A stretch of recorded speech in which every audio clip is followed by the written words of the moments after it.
Hello and welcome to English News Broadcast on ERi-TV, live from the headquarters in Asmara at exactly 10:30 p.m. First, the top stories.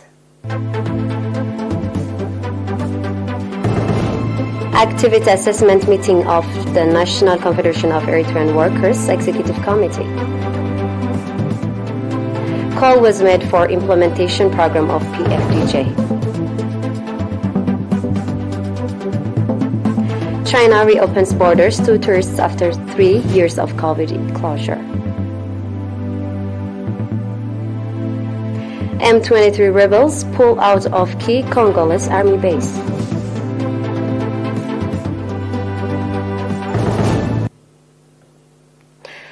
Activity Assessment Meeting of National Confederation of Eritrean Workers Executive Committee.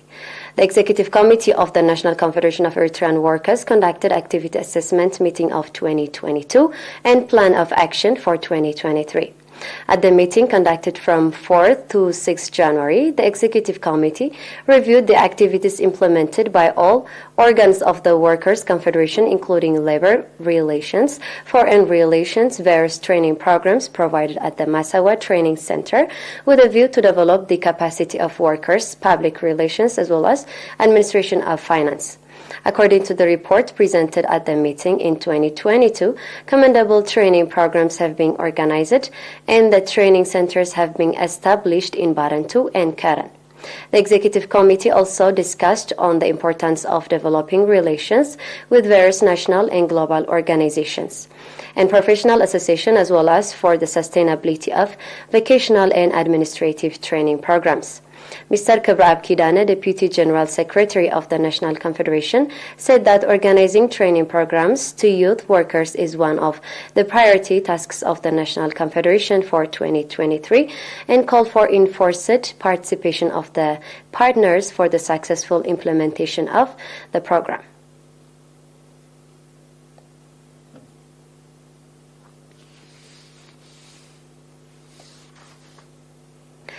Call for implementation of the PFDJ was met. Ambassador Ali Jabir, Secretary of PFDJ in Gashwarka region, called on the subzonal and area administrators to implement programs of the PFDJ alongside their daily activities.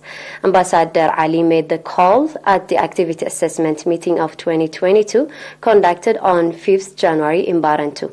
Ambassador Ali said that strengthening organizational capacity of the PFDJ in all levels is priority task of the front in 2023 and called on all concerned institutions to strengthen participation in the effort. According to the report presented by various heads of the organization, training programs on social science have been organized at all levels in the region. Various seminars and promotional activities have been carried out and several questions raised by residents have been addressed. Speaking at the occasion, Ambassador Mahmoud Ali Huri, Governor of the region, called on members of the organization to reinforce participation in organizing the public with a view to strengthen participation in the national development drives and play due role in the national affairs.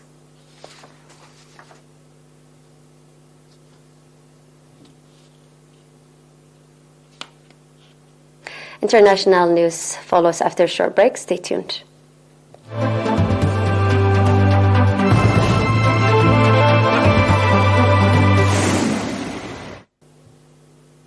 Welcome back. China has reopened its borders to international visitors for the first time since it imposed travel restrictions in March 2020. Incoming travelers will no longer need to quarantine, marking a significant change in the country's COVID policy as it battles a surge in cases. They will still require proof of a negative PCR test taken within 48 hours of traveling. The move has been welcomed by many eager to reunite with their family. In Hong Kong, 400,000 people are expected to travel into mainland China in the coming weeks with long queues for flight into cities including Beijing and Xiamen. Today, double-decker coach packed with travelers arrived at the Hong Kong-Zhuhai Mecca bridge to catch buses to Guangdong province. Among them were college students returning home.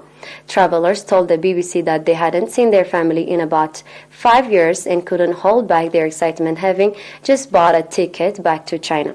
The country's reopening comes at the start of Chunyun, the first period of Lunar New Year travel. Before the pandemic, it was the largest annual worldwide migration of people returning home to spend time with their family. M23 rebels pull out of key Congolese army base. Rebels on Friday handed over the Rumangabo army base to East African Regional Forces after nearly 2 months in charge. At the brief ceremony held at the facility, a rebel representative said the gesture symbolizes the group's commitment to peace. A summit held in Angola's capital last November ordered the rebels to vacate all Congolese territory under their occupation. The Rumangabo base located in the Rushuru territory fell to the rebel in November. In December, the rebel withdrew from another strategic town of Kibumba, but have since gone on to capture more territory. The Congolese military has called the withdrawals a sham.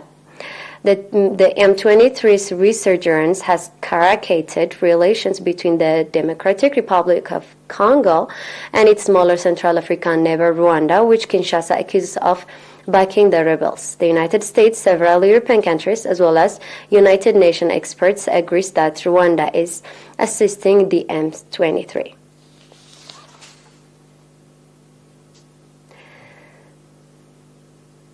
Military helicopters airlifted hundreds of people from communities cut off by once-in-a-century floods in Australia's northwest, an official leading relief effort said today. Nothing water covers some places as far as the eye could see, Reuters reported.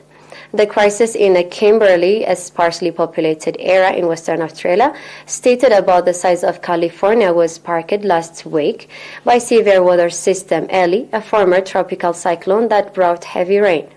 Western Australia Emergency Service Minister Stephen Dawson told reports in Perth that the water was everywhere and that people in the Kimberley are experiencing a 1-in-100-year flood event. The worst flood Western Australia has had in its history. In some parts, he said, floodwater stretched for 50 kilometers with inundation as far as the eye can see. While the extent of flood damage was difficult to assess, authorities expect the recovery effort to take months. And now we have a quick review of the top stars.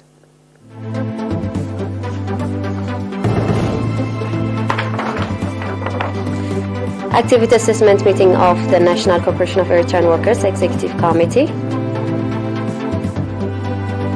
Call was made for implementation program of PFDJ. China reopens borders to tourists after 3 years of COVID closure. M23 rebels pull out of key Congolese army base.